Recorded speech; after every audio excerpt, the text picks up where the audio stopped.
Good evening, everybody, and thank you for joining me. So glad I'm excited for this evening's show.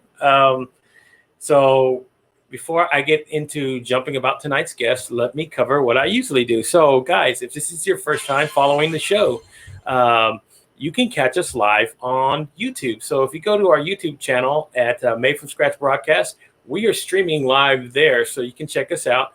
Drop in the comments. Do us a favor while you're there. Hit the like and subscribe button and hit the notification bell. You'll get notifications whenever we do go live and new material gets uploaded. So do us a favor, check us out. We're trying to build our YouTube subscribership there as well. We're also streaming live via Periscope on Twitter. So check us out at MFSB Live on Twitter as well, guys. Drop your comments. We can interact there. Again, then we're also streaming on our Facebook page at Made from Scratch Broadcast there. Same deal. Drop the comments in there. We can pull them up. And also, we are streaming live on LinkedIn. And I already got people on LinkedIn saying, what's up? So Adam Posner is already saying, what's up? What's up, Adam, my friend? Much love for you guys. And then we also stream live on our website. So you can go there at www.madefromscratchpodcast.com. We do stream live there as well. And again, you can go there and check out our past episodes that we have there. You can also, there's a link to our live internet radio station, which I'm still working on there. I've built a website for it, which I'm about to upload, but I also play past episodes there. I do upload music, do all kinds of interactive things there. It's going to be fun once I get that thing running. So, gosh, it's going to be awesome. So, guys, that's all the particulars out of the way, and let's get started with this evening's guest. So, gosh, what can I say about the man that I'm about to pull up? He's been what I call a mentor to me. He's been, he's been a big connector for so many people. I've built so many relationships with people who have been connected to his community, his message and what he shares and what he does. Speak volumes of the kind of person he is. So, guys, if you know about kindness, then you probably know about my guest tonight. And his name, by the way, if you're not unfamiliar, but I don't know who's not, is Russ John. So, guys, let's give a big welcome to the pirate captain himself. And I'm wearing my hat to match Gabriel's hat. How are you doing, my friend? I am doing awesome. So, I've finally got the opportunity to say, you know what? I've been on your show. I've been interacting with your show for a while now. And like I said, I've made very good friends with a lot of pirates who I've connected with, and a few I've actually had on the show. So, man, thank you so much for being a sort of a trailblazer for me. I kind of engaged on a little post yesterday on LinkedIn that Rich Cardona had put up, and he was just asking who my influences were, and I said, well, of course, you were one of them, and then one of the guys that's here already commenting, Adam Posner, was one of the first guys. You two were like the first that I was gravitated to when it came to like doing the live streaming thing and then doing podcasts. So, yeah, he is. And both of you guys, and I've actually been luckily, I've been on one of his lives. I met a guest who I had on my show, and I've made a real good connection with on his show. So that sort of thing has been like full circle with, everything that's been going on and just being connected with so many people. And then, luckily for me, I've been able to find really good guests, and I've shared a couple with him, with you. So you're going to have a couple of them, or hopefully you'll have a couple of them. One I know the schedule, the one you kind of connected with, but, it's been, and the one I'm waiting for to come on your show. I saw this about, I want to say 2 weekends ago, where you and Brian Shulman were interacting. So you were on his Saturday shout out show. And I said, you know what, of all the people that you have had on, I don't know why you have not had Brian on yet. So, well, there's a story behind that. So, is there? Well, yeah. Well, see, Brian, being the individual he is, we've had conversations, we've talked. I've talked with Brian, and I've been connected with Brian for a long time. However, he has children, and the show, that's the challenge with having a show at the same time consistently. And it's seeing when I was in, and I'm in Arizona time, so part of the time it's at 8:00. Yeah. And sometimes it's 7:00, right? Yes. It's always 7:00 in Arizona, but sometimes it's Pacific time and sometimes it's Mountain time. Yes. And so the time that he takes his kids to school and, his little monkey, as he calls it, we just haven't. And so I sent him an invitation just today, actually. Oh, and I said, because he sent me back another invitation. He sent me back a comment, I guess, a while ago, and I just hadn't caught it. And it was like, hey, the kids aren't in school right now. Let's do this. So I sent him a link. So Brian, if you're listening in, you're catching the replay wherever you are, let's book it. Let's make it happen. Yeah, because I had him on about a week and a half ago, and we actually were on for 2 hours, Russ. So he's that kind of guy that once he gets that spark going, and he just starts flying, and he's on fire. Yeah, and he just goes, and you go what he takes you with you. There's no let me halt. He's got to go for the ride. And that's all you can do, right? Yeah. So love you, Brian. So keep going. So then again, I've had quite a few people that I've made interactions with who have come on my show. Like Lori's been here. Oh gosh, Wendy, of course. And I'm actually planning something with Wendy, so stay tuned for good for you. that. Yeah. So this is going to be a little test thing. She's going to be coming back on the Pirate Broadcast too. Yeah. So she's got a thing where she's going to be. I'll just spill the beans. Screw it. It's going to come out anyway, so might as well. So stay tuned, folks. Yeah. I'm gonna go do it because I'm gonna let it out the bag because I'm excited about this. So screw it. So here's what it is. Kind of like what you do when you talk about creating the Pirate Syndicate, right? Is creating shows for other people. Yeah. And showing. So I'm going to put an example of that out there so people can understand what you're doing. So she's going to come and co-host. She's going to guest host my show.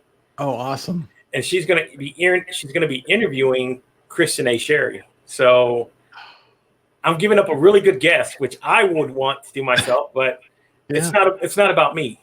Kristen Sherry's a pirate. Yeah. And I know. And she's somebody that I've wanted to reach out to for a while, but I said, you know what? Go ahead, Wendy. I want you to have it tomorrow. So nice.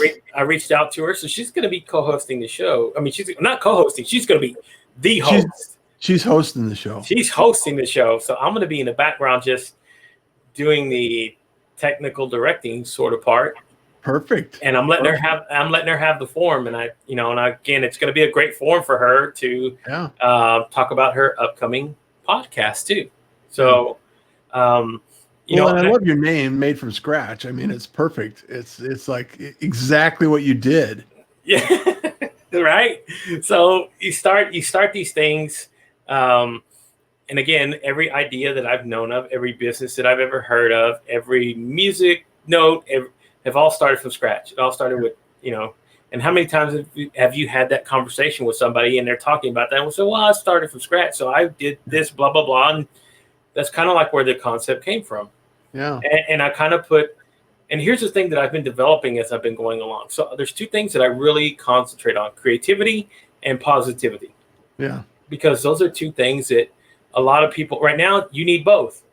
I mean, what would we be doing right now if we didn't have the creativity of a writer who created a show, or a director who's created a TV series, or an actor who's created creativity right now, even a writer who's written a book. I mean, people reading books. So these creatives who are out there doing these things, right? They're if without their creative aspect and what they add to what's going on, we would be like going nuts right now. Yeah. Because we wouldn't have the factor to keep our minds off of all the news and all the, and again, that goes to the positive message as well, is to bring that on here, people who can share their experiences. And again, the whole thing is to find value in their stories and hopefully, reach out to somebody and have them impact their lives a little bit. And it might not be right away, but it might impact them, a couple of months down the line. They might you don't know where influence is going to arrive, and it's like you were talking with Pat last night. The whole point of it is we are all creative beings. We're all, striving for some sort of connection with either each other or with the creative process. So it's a great conversation. Yeah. Yeah. So you essentially I merge those two things and bring them on, and that's what I like to share. And again, I tell everybody that kind of ask me a little bit, well, I don't know if I'm too creative. And I said, well, have you created a workshop or written a book or done video, or if you've done something that way, you got to you got to have some kind of creative aspect to who you are to do these things. It just doesn't happen. You don't just. So again, I tell everybody. I think everybody has that need, though. That's why I call them creative souls. I think everybody has that aspect to want to share. Well, it's interesting too, don't you? Is that boredom sparks creativity. You ain't lying. For 2 weeks, believe me, I was in quarantine and I went on a tear. So essentially, my mind started going, either I'm going to go nuts sitting here not doing nothing, or I'm going to turn this into something really magical. So that's essentially what I did. It's just that's why I built a website over those 2 weeks. I learned how to build a website from scratch. I had never done that. Yeah. That's when I came up with the idea to start the internet radio station. I never done anything like that. So, and I was just looking for ideas in a way, and these are my ways to share my creativity with everybody. And again, and then I get to share the message of being positive and uplifting, and why not? It's the fun part of everything that I get to do every day. So this has been the fire. This has been the desire. This has been the passion for the last 2 months, and it only grows every single day. So, and again, I know you're humble, but I attribute a lot of this to what I first started doing, seeing what you were doing. So that was my example. That was my because again, I saw your message of kindness and smiles, and then you started bringing on so many people who had a lot of the same ideas and shared a lot of the same concepts that you did. And I said, well, wow, there's that many people out there. Yeah, I love this. So why not share again? So here we go. Look at all Adam's here. Kenneth Dunner. Thank you, Kenneth. Of course, Roz Lowe. She's reached out to me. We're going to Roz is awesome. Yeah. Of course, and Steve Sullivan. Steve. Lori's here. Yeah. And you know what? And that's funny. That was the first episode that I ever saw, was you and Steve Sullivan. And really? Yeah. And the reason I was interested in that first episode was because Steve was the first person ever to reach out to me on LinkedIn and said to share my story. So he kind of made a pretty big impact on me at very first, because I put my first video out there. I was nervous. I wrote a 20-minute video piece saying all these things that I wanted to say about being positive and all this stuff. And when I went to go to upload it on LinkedIn, that's when I first found out that 10 minutes is the limit maximum. So I had to go back and re-record it like 3 or 4 other times before I even put it out there. And then one of the first comments that I got was from Steve Sullivan. And he was the first one to kind of send me a direct message too and said, hey, share your story. I love what you're doing. That's your first, if it's your first video and you're doing that. So from there, it kind of like lit a spark in me a little bit. And then after that, I started seeing, that's when I started watching your show like every day. And then I said, you know what? I got to start commenting, start connecting and engaging every single day. And, and it's taken me places I never imagined I would be. I'll tell you that much. I never thought I had a passion for doing video. I never thought I had a passion for doing live streaming. I never knew any of this stuff about myself. So it's been fun learning and discovering new things about who I am. It's like peeling an onion. You kind of take a layer back and you discover a little bit more, and you just it's a discovery process, Yeah. And the more you do it, the more that you put yourself out there, the more you find and discover what your voice is. What is it that I want to say? What do I want to feel about this? And that's why I think so many people imagine they want to do a podcast, or they imagine they want to do a live video feed. Yeah. And one or two, and they find out that it's a lot of time and effort, and it takes a lot of, there's some technology that's involved in it as well. Yeah. And as you've been through the process. You started from, you made it from scratch. Yeah. Right. And the fact remains that, you have to find out what you're good at and what you enjoy along the way, even when it becomes difficult, and you still find a little joy in the journey. That's when you really know that it's something that's going to be powerful and long lasting. Yeah. So, whenever we first had this conversation and you were kind of telling me it's a lot of work to do what I do, right? And because I said I wanted to do kind of like what you were doing every day, right? Because I said, if I'm going to show up, I want to show up every day. Yeah. So we talked about that. And then as I went along, it's kind of like your dad that it tells you, hey, son, things are going to get harder when you grow up. So be ready for it. Be ready for it. And you're like, yeah, whatever. Okay. Yeah. Yeah, whatever, Dad. I got this. Okay. And then you get started out there and you go, God, he was so right. So it is a lot of work, but it also becomes it becomes a labor of love at some point, and it becomes a passion. So the fun part for me is connecting with new people, finding people who have these interesting stories, people who again have a positive aspect to them. So I get to spend my time, and now, I used to spend a lot of my time looking for these people. Now it seems a lot of people are coming looking for me. So I don't know if that has happened to you, but I do get that a lot now, where people, hey, I saw you on this, or I've watched your show and this sort of thing, and as soon as they do that, that's when the light bulb goes off, and I just, hey, tell me about yourself. What do you the kind of the interviewer goes off inside of my mind and goes, tell me about your story. Let's go. What lights you up? Everybody has a story. Everybody has a gift. And sometimes, there's someone that comes along like yourself, Gabriel, and pulls it out of someone, because everybody has something interesting that they can share. Yeah. Interesting people doing interesting things. And I believe everyone has some interesting aspects to what they're doing. Oh, and if you ask the right questions and you pull the right threads, you're going to discover something that you didn't know. And sometimes you'll discover things that they didn't know. Yeah. And even this morning, the guest you had on, that was a lot of shocking stuff. Yeah.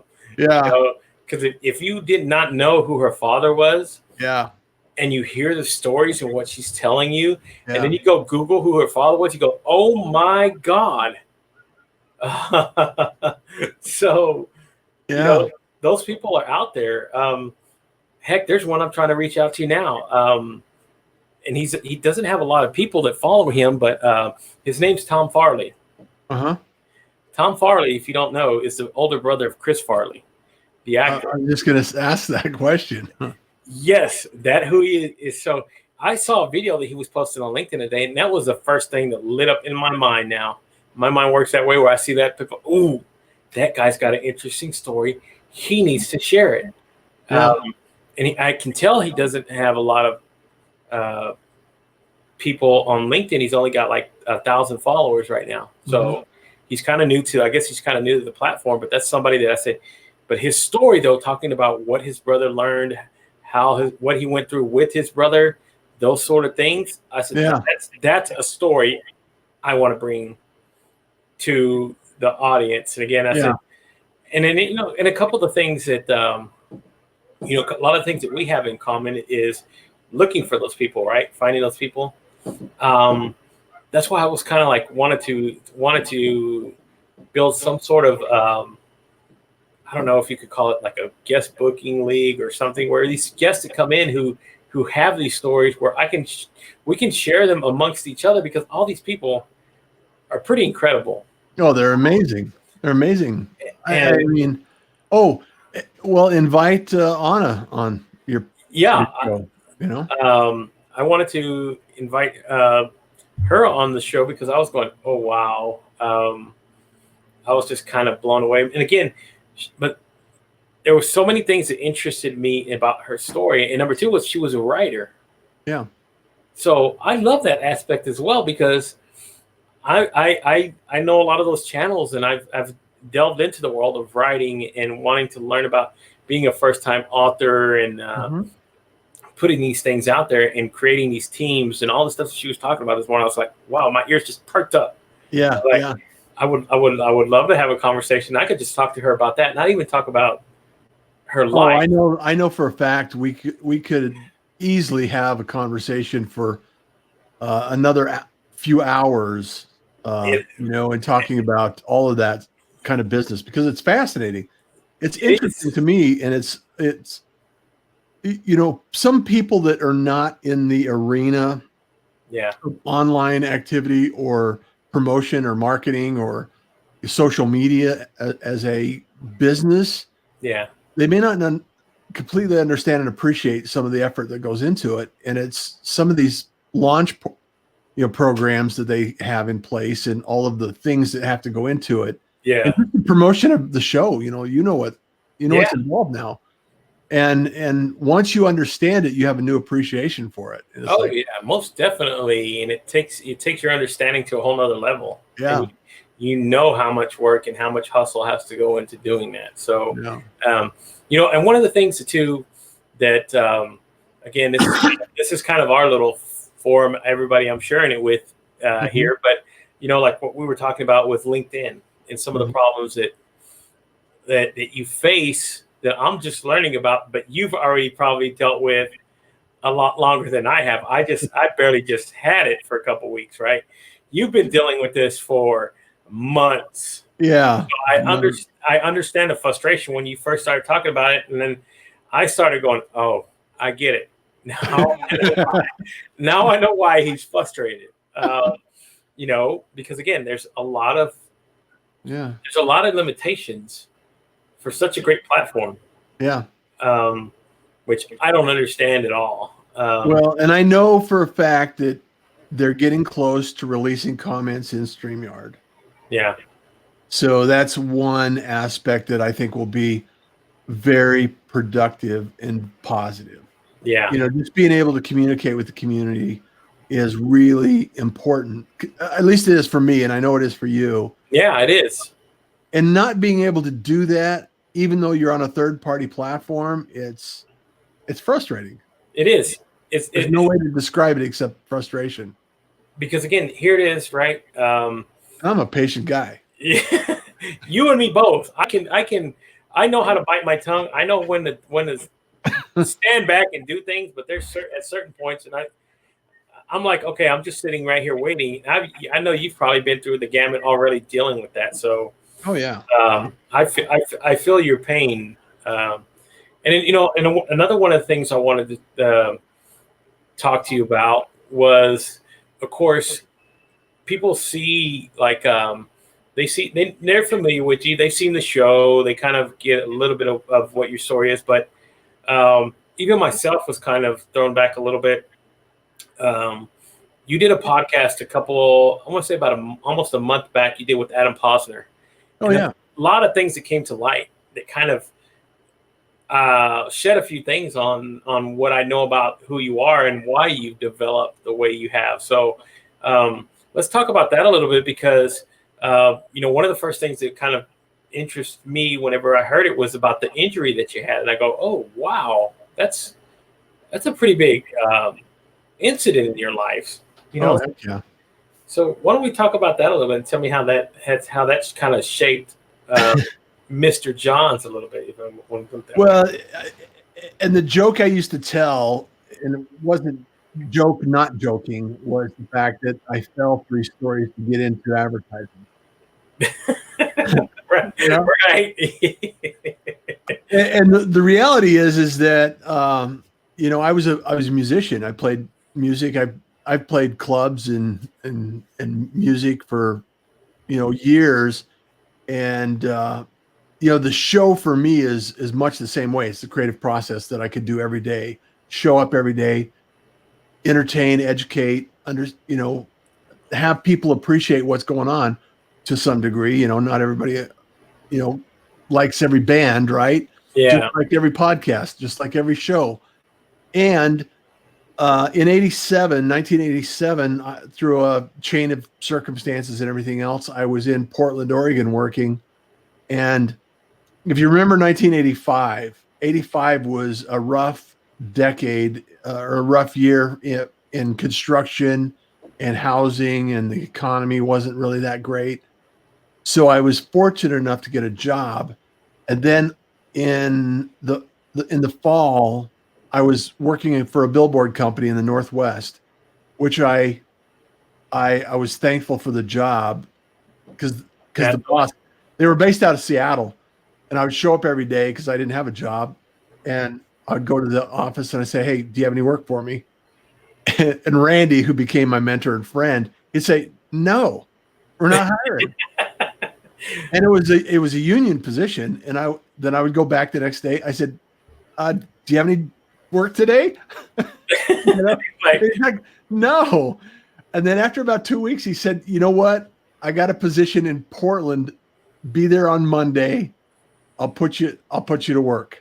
Bam, and just like that, right? And so it's the consistency is a thread that comes through our life if we choose to adopt that behavior. Yeah. So Monday shows up. I know nothing. I know I've never been. I have been to Portland. I was in Portland before, and I actually knew that I was going to live in Portland at some point in time. It was either Portland or Austin, Texas, because I was a musician. Yeah. And I fell in love with Portland when I was there before, which I nearly fell off a cliff in Portland and nearly got in a head-on accident in Portland as well. So wow. Portland somehow has this thing for you. for the industry out. It's out for me, right? So all of a sudden, I'm working in Portland.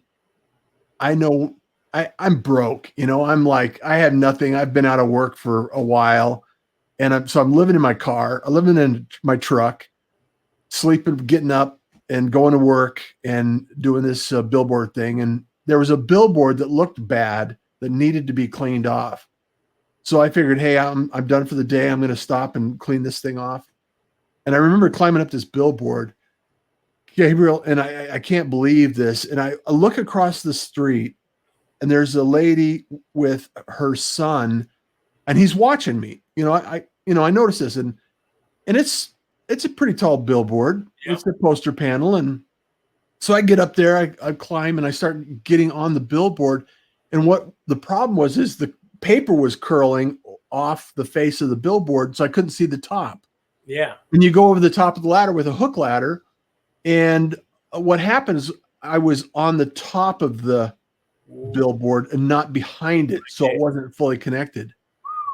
So when I pushed down on it, and I was pushing down to check it, it came through the paper, and I just projected off the edge of the deck. And as I was falling, I was watching this kid watch me. And all I could think of is like, well, so long. And fortunately, I had a hold of the ladder with my right arm, and I broke 8 rungs of an aluminum ladder because it hit the ground first. Yeah. And it was vertical. And then it hit the ground. I tore this finger off. And then my oh yeah. I fractured my elbow. I clotheslined it. I fractured my elbow and my wrist, and but it slowed my fall. And I was actually conscious when I hit the ground. And I looked at my arm. I looked at my finger first, and it was pretty nasty looking. And then I looked at my arm, and I was going, "That is not good." And fortunately, no one else was around, and this is long before cell phones. Yeah. And the kid across the street said, "Mom, that guy just jumped off the sign." And so she came across. They were at a bus stop waiting for a bus, and they went to the store next door and called the ambulance and took me away. And that started a 2-year episode of surgeries, staph infection, reconstruction, skin grafts, tendon transfers, and a lot of medical challenges that I had along the way. So, oh my gosh. And then the beautiful story about it is that as a result of that, the company actually asked me to come back, and I ended up being their safety director. Yeah, I remember that. Right. So and at that point in time, I knew that I needed to get into computers. I knew I needed to get into technology, because in my head, I was a drummer. I was a musician. I played, there was a stretch that I played for 4 years, Gabriel, every single night. Yeah. And so that was my life. That was everything I did. And so all of a sudden, it's gone. You work because you have to, and I played because I love to, right? Yeah. And so having that change in your life and saying, okay, well, how do I take this and reconstruct it into something else? So I got into computers so I could do programming with MIDI coming out and music and everything else going out. And I thought, well, I could program music. I could learn how to do that.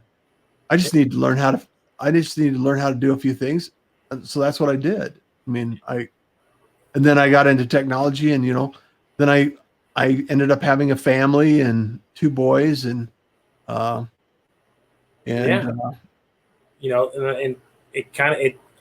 it's funny how those kind of injuries, those kind of things, those kind of traumatic events change your life. Nothing to the extent you did, but I did. I kind of had the same sort of experience. I dropped a 700-pound spool of aluminum wire on my foot, and it fractured it in 4 places. So, I had always been able to do the physical activities. I could always go run with my kids. I could go if I wanted to go do these things, and all of a sudden, all that changed, right? Yeah. And I was figuring it, and even now, I'm never going to be the same like I was before. I already knew that. Even a doctor told me, he said, your bones aren't going to heal the same way. You got two plates and a couple of screws in your foot, son. You're not going to be able to do the same thing. Yeah, that you used to do. So, your perspective starts to change, right? You start looking at things differently, and same sort of deal. I had to figure out a way to stop relying so much on the physical aspect. Well, that's where resilience and the ability to adapt kicks in. Yeah. I actually became a firefighter after that. Yeah. After I fell. Yeah. I mean, I have no wrist or elbow, and my 2 boys never knew me before. They used to tease me, "Yeah, how's your claw, Dad?" That's funny. And it's really, and actually today is would have been my 32nd wedding anniversary. Oh. However, I got married. I've been divorced for 18 years. So well, that happens. Yeah. Life. Yeah, life. So that's. I know you've been married for a while, so you understand what it's like to be in a relationship. And I was married for 18 years, so it's like. Yeah, it happens. But again, that's. It's not the end of the world. It doesn't change. I mean, it doesn't change who you are as a person. It doesn't change the fact that you can become the thing that you really want to be in life, right? So, I've had people ask me, after what I went through with my injury, and they go, Uh-huh. "Well, are How you?" old were you? Well, it was only like 2 years ago, right? Oh, wow. Okay. This is only 2 years ago. So I've had people ask me, are you bitter or angry that you can't uh, go do some of the things that you used to do? I said, no, I'm not. And I said, because guess what? I still get to get up every day. Um, Yeah. I'm I, here. I'm here. I get to breathe. So Every that day's a gift. if you got to realize these things sooner or later in life. There's some people who live under a shell for the majority of their lives and never realize what they can do and what they can accomplish. So you know what? No, I'm not bitter. I'll never be bitter again. No. Um, I'll never go back to being that person that I was beforehand either, because I know the alternative is living that lifestyle. I that without that injury, I don't start this 2.5 year journey to become the person who I am now. Yeah. So I'm grateful for it happening in my life, because I don't learn to start doing meditation. I don't learn how to go start looking for my path of enlightenment. I don't learn to do none of these things. Yeah. Because I never would have questioned life. I never would have questioned these things. So yeah, they kind of set me down the path, and you know what? I'm grateful for what has happened. I wouldn't change anything. I feel a lot the same way, Gabriel, because without that experience, I wouldn't be who I am today. And that's just the reality of it. And I, I appreciate the person I am today. Yeah. I'm here. I'm working with my family. I'm spending time with my parents, and it's a gift. Every day is a gift. So you just have to appreciate it and become resilient and understand that not everything may go exactly the way we anticipate or we would like to see it happen. And they're cause and effect. Sometimes things get in our way to steer us in another direction. That's the way it is. That's the way it is, right? I've told people this before. I'm a big journaler. I've been journaling since I was 17. Mm-hmm. I go back and I read some of the things of the person who I was back then, as opposed to who I am now. Yeah. And I just go, oh my gosh, I'm glad I found the path that I was supposed to be down. Because again, without those experiences and not those things, I'm not this person. So I'm grateful in so many ways for everything that's gone on. And I guess I started journaling because I had I've only shared this story once, I think. I had a friend who was 13 when he passed away. But he used to keep a diary, and he would write things about some of the stuff that we used to do. So whenever his mom gave me that a few years later, and I read it, and I said, you know what, if he could do that, start sharing those experiences and that stuff, I'm going to start doing that. So I started doing that at 17. Kind of changed my perspective of the way I did things in life, and I wanted to, kind of keep a journey of my life, and again, who else better to trust than your own words to go back and read and say what kind of life I was living or what I was doing at the time, as opposed what were you thinking? Yeah. What was happening that made you think those thoughts? Yeah. I think I got like 20 or 30 books of just journals that I keep under my desk, and my wife goes, man, when I first met my wife, she's like, what is all that trash? I go, it's not trash. I kind of told her the story, not right away, but afterwards I did. And yeah. Like, okay, that's fine. I'll just make sure you keep it. When we started having kids, she's like, make sure you just keep that stuff somewhere where they don't get a hold of it, because if they find it, they're going to be coloring in it. You're going to be going, oh my gosh, And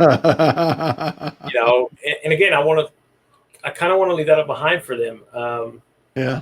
When I'm no longer here, because it's like a pathway into my soul. I'll actually see who I am as a person. Yeah. Because you get this perspective of who your father is when you're young, and you see this, you build who this person is, and then it's usually something that happens after death, or I don't know, later on in life, that you start seeing depth to his life, and you start seeing, okay, who he was as a person, and all these other things that kind of help develop it, and you see him just more than a dad. Yeah, and I didn't get to do these things with. I didn't think about doing these things with my father because he passed away at 63 from diabetes. But I learned from it because I said, you know what, it's not going to happen this way with my mother. I actually interviewed her. I wrote down 20 questions that I've wanted to know about her life, and they really went in depth. Some of them were really personal, but I told her, you don't have to answer them. I'm just curious. Yeah. So it kind of caught her a little bit off guard, but she answered them for me. She wrote me back. She put them in an email and told me all the answers, and it kind of opened our relationship a little bit deeper. Wow. And it was it was awesome to share. And I told all my brothers and sisters, hey, if you guys are interested, and you want to read it, go right ahead. Kind of adds a little bit different light to who our mother was. So, but again, this all started in the journey after I got injured. So it kind of changed my whole perspective on life. So I know how that can be. So yeah. Let's talk a little bit more about now some of the things that I am loving to do and what you've been doing. And maybe this will turn a little bit of people off, but live streaming, right? So there's a few things that I've been testing out and trying, and I don't know. I'm still kind of hesitant a little bit to put it in there, but a lot of them have to do with like, we've talked about it before, like multi-camera.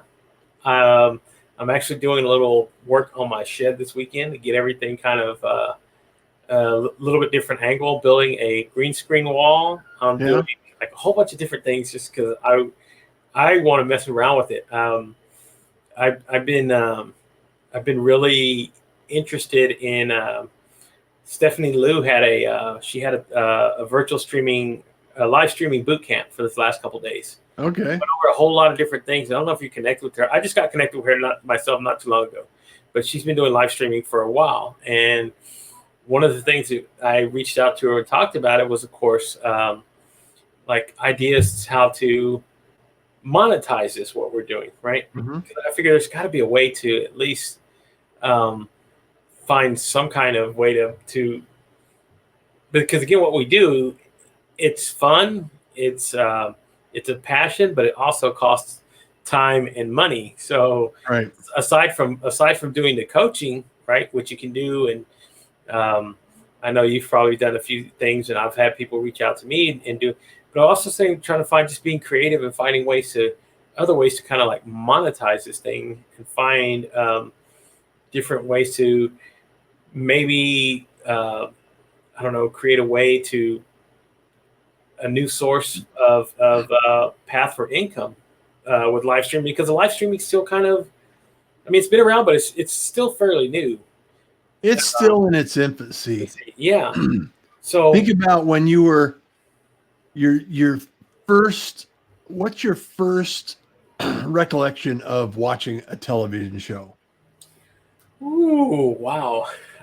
What's the first image that comes to mind? The first thing that comes for me to mind was the first time I was watching Johnny Carson.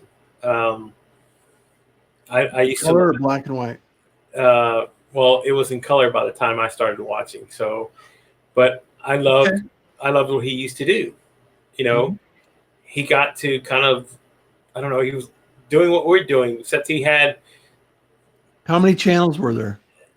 Like 4 when I was watching. When you wanted to change the channel, what happened?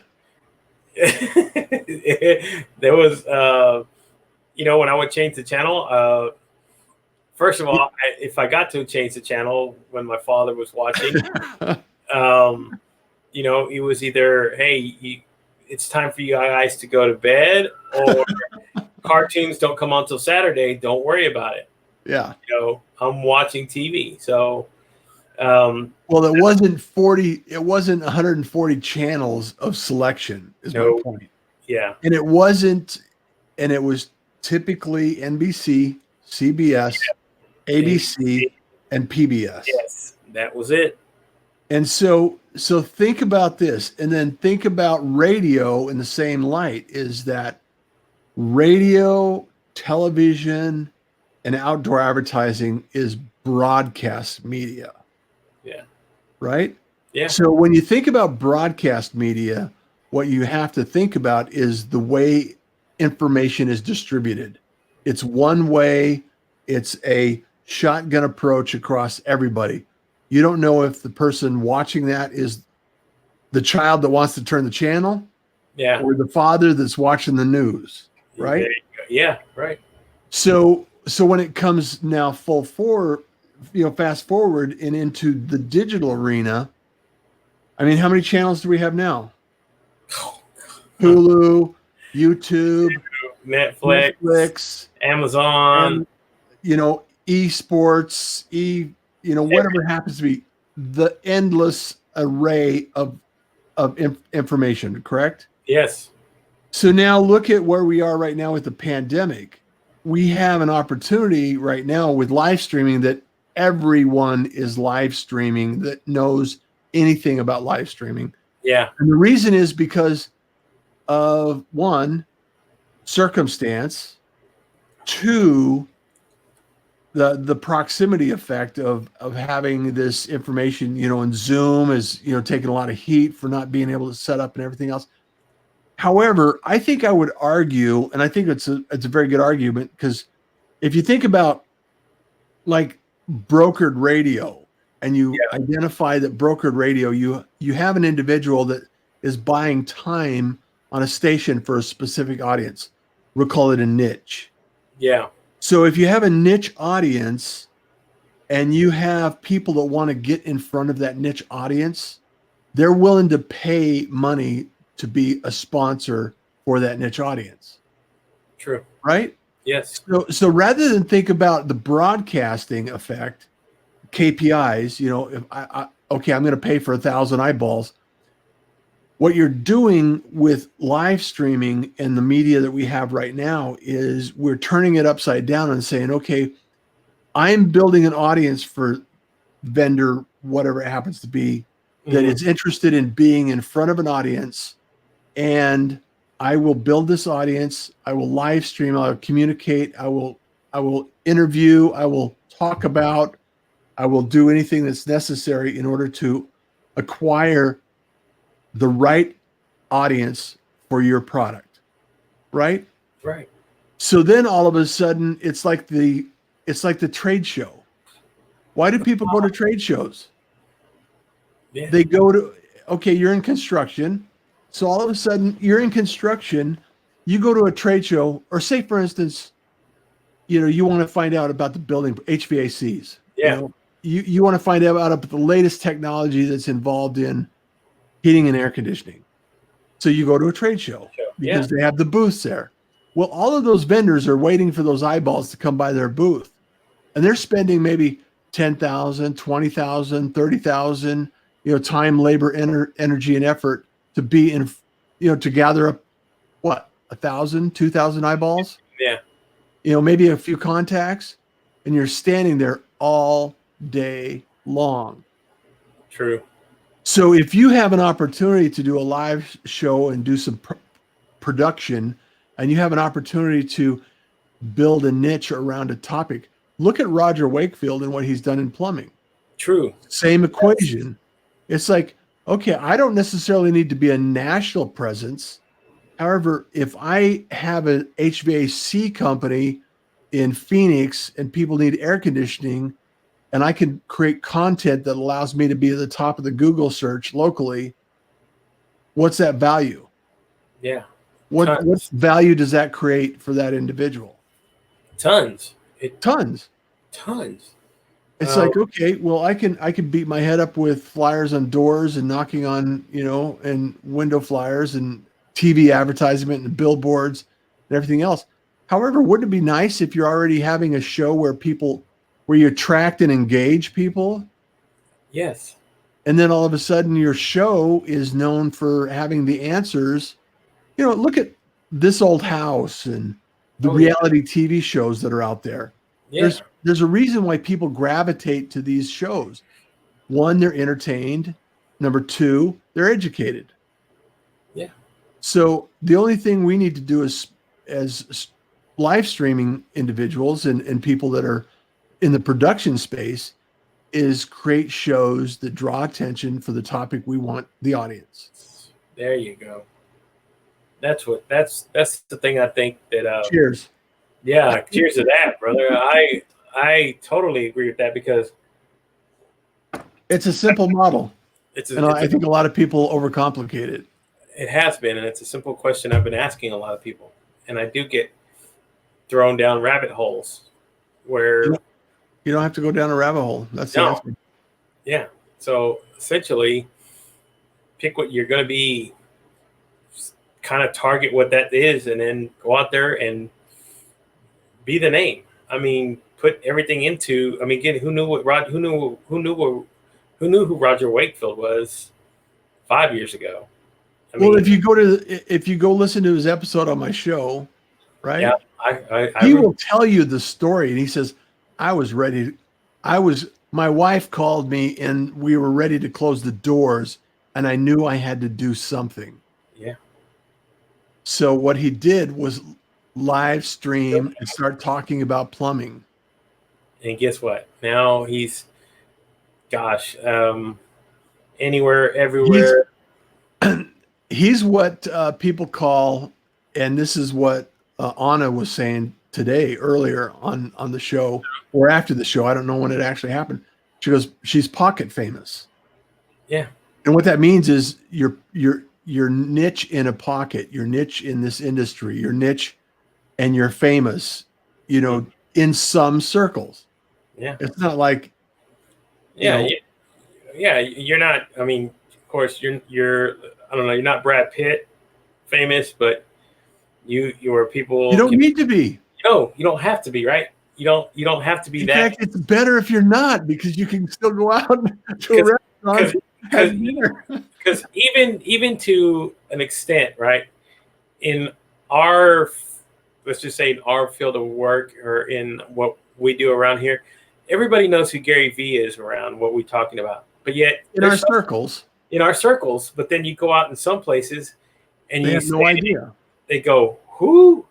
Yeah. I said, you don't know who Gary Vee is? They're like, I got no clue who you're talking about. So yeah, that makes a lot of sense being, because again, of course, he's around the area that I live in. I've been trying to reach out to him for a while with Roger.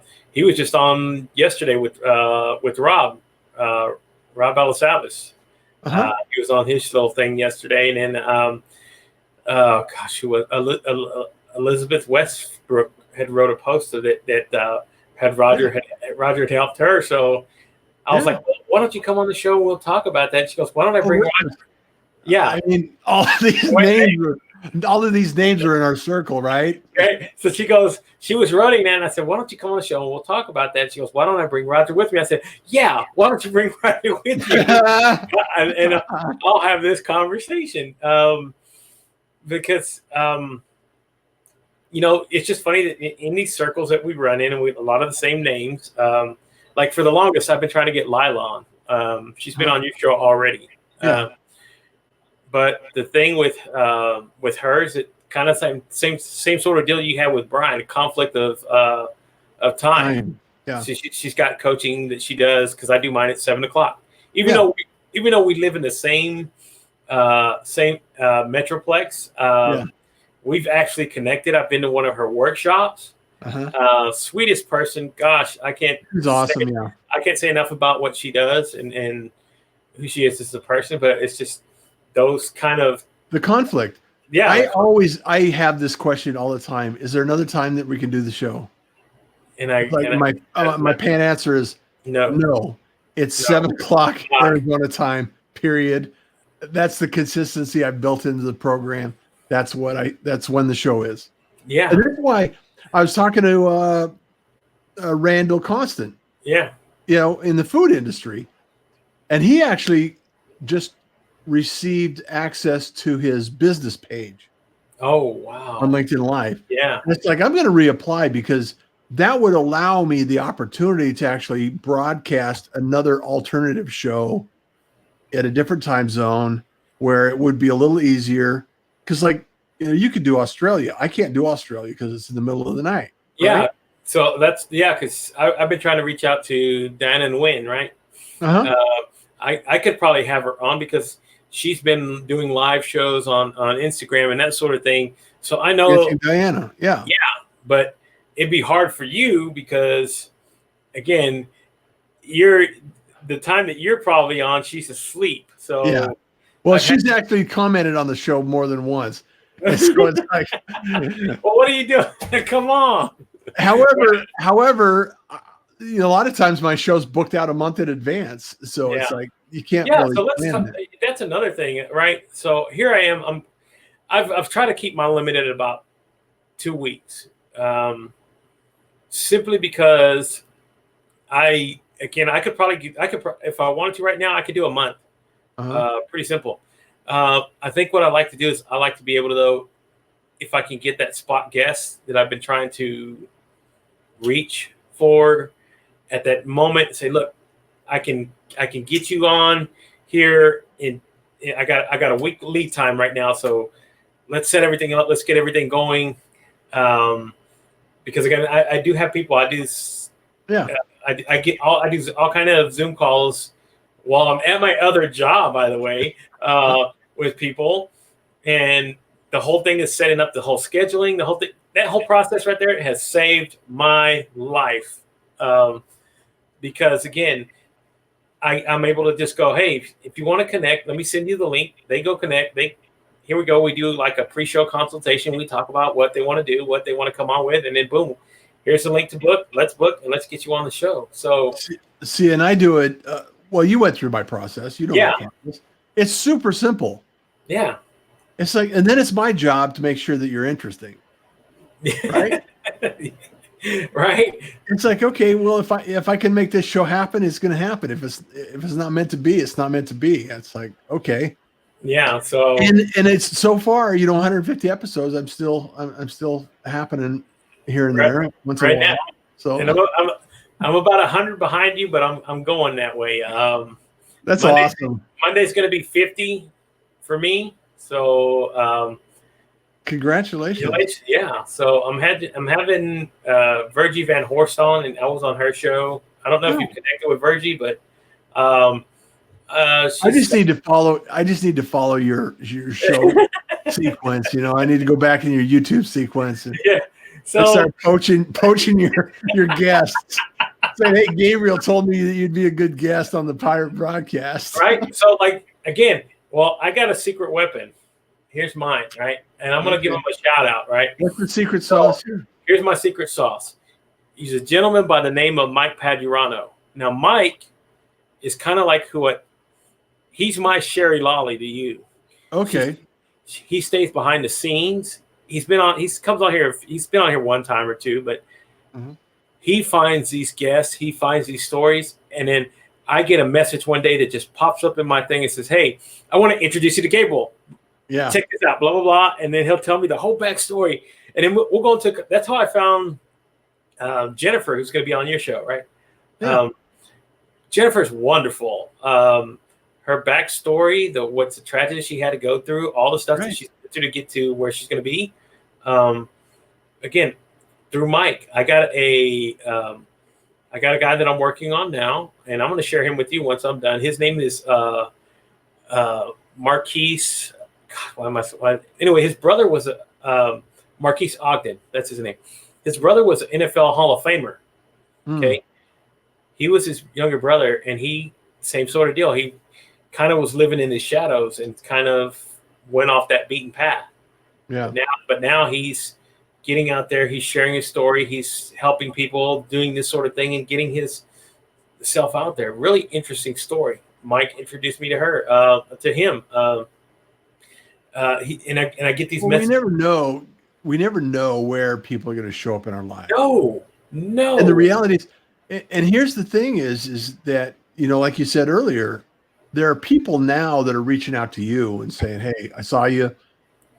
What does it take to be on your show?" Are you on Spot a Guest too? Oh, am I? After I saw Mark on my show, I said, I've actually had 1, 2, 3, and I'm having a fourth come on from Spot a Guest. Mark's doing some good work over there. He's great resource. Yeah, great resource. And again, it's that sort of thing, right? You just put it out there. Hey, I have a live streaming show that I do, blah blah blah, and then people just start going, "Hey, by the way, check this out. Here's my bio. Here's all this other stuff, hey, let's talk, and we'll go from there." Now, so here, let's go full circle now, because if you collect a niche audience, then all of a sudden somebody that wants to be in front of that audience is willing to pay money. That's valuable, right? Yes. Isn't that sort of the that's kind of like the cherry on top of all your work? Yeah. I mean, you to essentially do all this, and somebody comes knocking at your door one day. Hey, by the way, we love what you're doing. This is why I kind of reached out to Stephanie, right? She kind of gave me a few good pieces of advice. She said, look, if you want people, especially live streamers or people who want to get a live stream or do this thing, come knocking at your door. Here's the questions they're going to ask you, right? And it's kind of like, how did you get started? What do you use? What are some of the things you do? She goes, here's your thing. You go to kitco.com, you build you a whole setup of every single thing that you use on there, and you share that link instead of having to go and tell everybody exactly. Explain it every time. Yes. And again, once you start doing that, affiliates of these companies start getting interested. Yeah. Another place you can use that same strategy is with Rodrigo over at FYI.to. Yeah. You do a resource page that you connect with your with your website, and you just put all of your resources right there on your FYI.to stream, and then you use backlinks to your website, because Kitco doesn't allow that to take place. No, they don't. And then all of a sudden you have backlinks to your website as well. That's an SEO tip. Another interesting aspect again, and even this guy, right? So this is why I say your show has a lot of the reaches and a lot of the things that have become really important in what I've been doing, I've found on your show, right? So I didn't know who Rob Balasabas was until I saw your show when you had Rob. Oh, yeah. So I connected with TubeBuddy. I connected with the creator content the content cafe that he does on Facebook and all these other things. He used to do when he was at Thinkific, he and Brian Schuleman used to do something together as well. Yeah. And I attempted to get both of them on the show at once, and then he went to TubeBuddy, and then I was able to get Rob, and I'm still waiting for Brian. Right? Brian, where are you? So again, I'm pretty active a lot on what he's been posting, a lot of things that he does. He just passed 1,000 subscribers. Yeah, subscribers, right? Yeah. So he had this guy on, and he was talking about niche and niche marketing and that sort of thing on YouTube. He does just darts, okay? Darts, like throwing darts. That's what he does, right? This is his niche. And he gave these great ideas of how he gets all these product manufacturers to send him product, to spend money with him, and do other things. He says, you go and you bug them. Essentially, kind of like what you did with when you were wanting your job in Oregon. Yeah. You go do that every single time, and they'll get sick of you. And he goes, one day I just got a package the first time, and it was a box. It was this whole custom box of darts and everything else. And all of this. And I said, you know what? And all of a sudden the light went off and he's going, yes. So, yeah, light bulb Ding, moment. ding, ding, ding, ding. So Shure, Rode, all these companies that do all the great, wonderful Sony, all these great, wonderful companies that do all this technical stuff that we use. Hello, now I know what I'm going to start doing, and they're going to get sick of me, just like they did with LinkedIn. That's what people cannot. The people are kind of like, how did you get LinkedIn Live? I got 2,500 followers. That's it. I don't have a lot of people, right? If they go, how did you get it so fast? First of all, it's because I bugged the heck out of them. I kept asking for it. Yes. Pretend you're the kid in the candy store with your mom. Waiting for, hey, mom. That's exactly. Hey, mom. Hey, mom. How many times before they go, just get it here? Just get it. I don't want to hear it anymore. Exactly. I mean, reality is that there are times where, we want to be humble. We want to be relaxed. We want to be patient. And other times where we just need to ask for it. I had a client today say, well, should I mention what I sell at the end? It's like, hell yeah. Wait a minute. Why are we doing this video in the first place? Let me ask you that. Right? So we need to ask, we need to inform people, because I have a catch-22 love-hate relationship with sales. And I don't think of it as a sales. I think it is more as, if I add value and I share information with you, which I do freely all the time. And if there's an opportunity that you need my service and it's a good fit for both of us, because there's some people that I just really would prefer that I just give it to them and for circumstances, that's what I'm going to say. And the reality is that I love helping people. Yeah. I would give it all away for free. However, there are times where it's like, this is a lot of effort. And I've spent years, literally years, crafting my skills to be where you are today. It's like, okay. And that justifies the fact that it's like, okay, if I'm going to produce a show for somebody and I'm going to bring all this knowledge to the table, that value is real. That exchange of information is real. Yeah. If my value proposition, like, I do the Pirate Broadcast to test what I can do in the Pirate Syndicate. Yeah. The Pirate Syndicate the value proposition is you show up and I do everything else. Right. It's a pretty simple equation. I need a warm body with a message in the chair. Yeah. I'll handle the rest. If you want to speak to someone and you want to share your products and services and your message, or have a conversation with your industry or your audience, I'll do all the work. You just show up. Yeah. So here it is. We're talking now, right? I got my LinkedIn pulled up, and 3 of the people that I'm trying to reach out to are all together on the same thing right now. So Diane Wynn's there, Lila Smith, Kristen A. Sherry, they're all doing it. So we're pretty much tying up LinkedIn right now between all 6 of us. They're doing, they're doing a Ford thing together with the, which is kind of cool than what we're doing here. So a lot of the same circles that we got going on is awesome. Yeah, circles of circles. Circles, right? Yeah. So again, this is what we do. This is the fun part of what I get to share, what you get to share every day. Mm-hmm. And I strategically, for a reason, picked in the evenings because, again, I said, first of all, to kind of pay homage to what you do, I said I'm not going to go do this in the morning. Plus, I got a job that I do. I got a job in the morning that I handle, but you know what? I said at night I get to do this. It's my form. It's my fun time to be here and do create what is kind of like my unique interpretation of what I like about the Pirate Broadcast, right? Yeah. So, well, and I am humbled to be on here, and I appreciate the invitation. So and that's why, like, these 4 women that are on here now kind of inspire me. So you know what? I need to get me, you, and I need to get Adam on here because Adam also has kind of shaped what because I like Adam's. What I like about Adam is his interview style.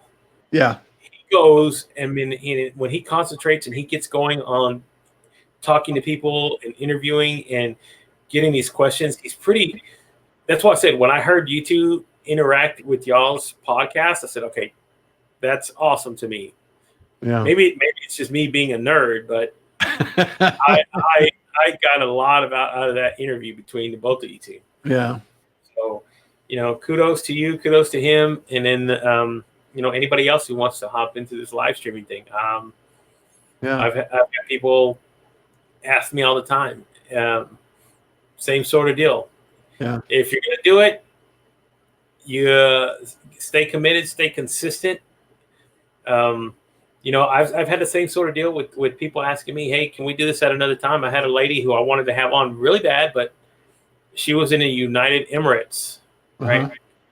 No way we can work logistically. Wasn't going to work.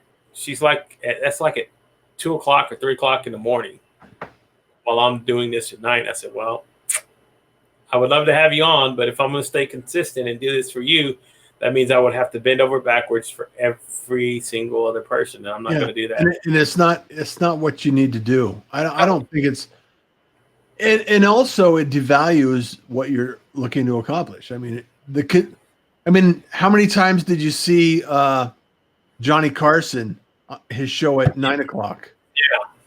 Yeah. 20 years. It was never at 9 o'clock. It was always later. Yeah. So again, if you're going to do that, stick to the principles that you create from the beginning and just go with it and make it what it is. The quote unquote king of all media of Howard Stern, he didn't change his show no matter the celebrity, no matter if it was an ex-president. Yeah. It was at his time when he started, and it was on his terms. Yeah. And it took the time to build that, but he built it. Same sort of deal like with what you're doing, what I'm doing. I'm not going to bend over backwards. I would love to have so many people on. There's so many people that I would love to have on. Just the strengths kind of limit what we can do. Yeah. Because again, and I think, like I said, it's in its infancy. Yeah. I started this whole process. I was podcasting in 2014. Yeah. I was live streaming football games in Texas for high school varsity games, and baseball games and football games and volleyball games. I was live streaming them to the radio station. Yeah. Using very similar technology. And for me to get out a podcast, a broadcast, a transcription, and all of these things out in one day, that's a lot of content. That's a lot of content. And I built this process for the sole purpose of, back then I had a dream. I had this idea that, we can do this. You are the media. Yeah. You have the ability, you have the opportunity to broadcast your brand, your message, your gift. And that's been the thread the whole time, Gabriel. Everyone has, just like your mom responding to your email and saying, yeah, I'm going to be honest and vulnerable, and I'm going to share the answers to your questions. It's an opportunity to actually deliver the information that everybody wants to hear. Yes, exactly what it is. And, that's why I tell everybody whenever, they don't see all the behind the scene things, but when we do talk, and I tell people when I'm talking about you, I said, you have no idea what he has to go through. It is a lot of work. Even for me running now as a one-man show, I'm at that point where I need to find help, because if you're going to commit and do these things, like even now, it takes me about 30 minutes to an hour to try to find to find a minute and a half clip and put it together, video, edit everything to kind of repurpose some of my old content. I do that, and I release it out on LinkedIn, and I'll share it on Instagram and that sort of thing. But I take old interviews. I find the minute and a half, the 2-minute gold nugget that I love out of each interview, and then I'll pare it down, and I'll put the intro, the outro, put it all together. It takes time. It does take time. So I kind of take the same philosophy, though, about doing the whole what we're doing here with the live broadcast is I put a lot of time into the pre-production, so I don't have to edit and do this in the back end because, for 2.5 minutes and going through that much, I can't imagine what having to go through hours and hours of time to try to do a whole hour or 30-minute show. So for those who do it, good luck. I like your approach where I get it done and it gets to get shared. Easy is better. I'm telling you now, folks. If you get into it, easy is better. It's always better.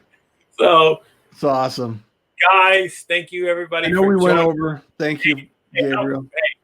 I just let the conversation roll. That's what my show is about. So, guys, I have one seed to share with you, though. Tell me. Go right ahead.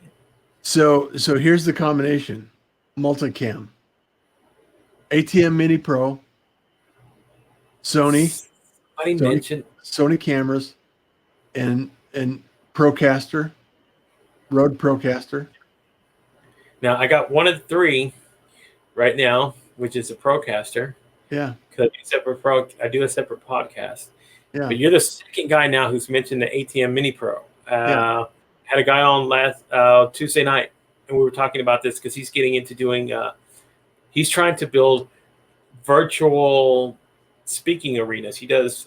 He was doing live speeches in front of people before all the pandemic shut all that down. Yeah. So he wrote, literally in a heartbeat, he wrote a book called "Speak Outside the Box" or "Speak Inside the Box" is what it is. Dave Bricker is his name. Dave, I'm giving you a shout out, my friend. He wrote this book. I mean, from starting there, writing everything. So he's doing the whole.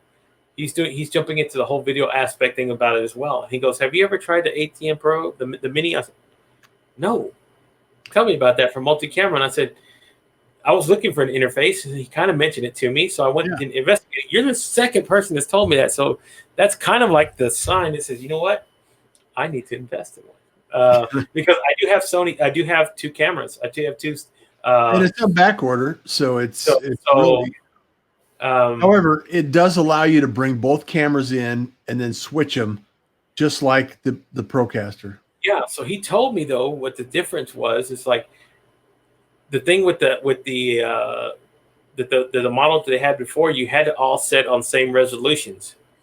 Okay. He said with the Mini Pro, you can have different scalable. You can scale it all. And I said, wow. So if you don't know the technical junk about doing that, that's fun, somebody. I'm telling you, if you don't know. It's like magic. It's like magic is what it is. Exactly. So I started doing the research on it on Tuesday, and I'm already I'm falling in love with it. I said, that's my next purchase is the ATEM Mini Pro. So that's my goal. A couple of Sony cameras, ATEM Mini. And then you get, so that's why I'm building in the back. I'm changing the layup of how I'm going to be doing my shed here. That's why I'm building me also a green screen. I'm building a green screen. It's actually going to stay there because I'm having it. I'm building it myself, and then I'm also going to have a few drop downs. So I'm going to have I'm still keeping the background back here, but I'm also going to have a background of different layers if I want to change it. So I'll have a couple of curtains or different colored things if I wanted to change it when I'm doing, like, say, native video when I want to start doing workshops. Right. That sort of thing. So I'm trying to plan all that ahead of time, but it's a lot of work, a lot of technical stuff. But this is what I'm loving about this. Yeah. So, guys, just keep learning. Keep learning. Anybody, if you're watching now, anybody wants to share any of this information, please do. I'm a sponge right now. I'm just taking it in as much as I can because I'm having so much fun. So, guys, thank you so much, Gabriel, for the opportunity to come on and hang out. And I had a blast. So, guys, thank you so much for joining me this evening. Thank you, Russ, for sharing your time. Thank you guys for commenting. Everybody who's been associated with the show, this has been such a blessing in my life, and I love sharing it with all of you. It's getting to be where it's not even a question of what I want to do now. It's becoming the answer that I want to do this every day. So I'm trying to transition from a regular job to doing this every single day, because this is the thing that I wake up doing and wanting to love and thinking about. My wife told me the other night, she woke me up in the middle of the night, right? She said she was trying to get me to do something, and I woke up in my sleep, and she goes, and I told her that what was she asking? Never mind. But don't matter what she was asking, but she said, I answered her and said, hold on a minute, I'll get it to where you can live stream. So she goes, I know what you're thinking about in your sleep. That's hilarious. I'm kind of happy you're not thinking about other women, but you're also thinking too much about live streaming. So that was kind of funny when she told me that, and that's beautiful. It's becoming a passion that much, so much so that I'm dreaming about it and not even knowing. So thank you guys. Thank you so much, guys. Thank you, Russ, on the Friday night, guys. I've had so much fun.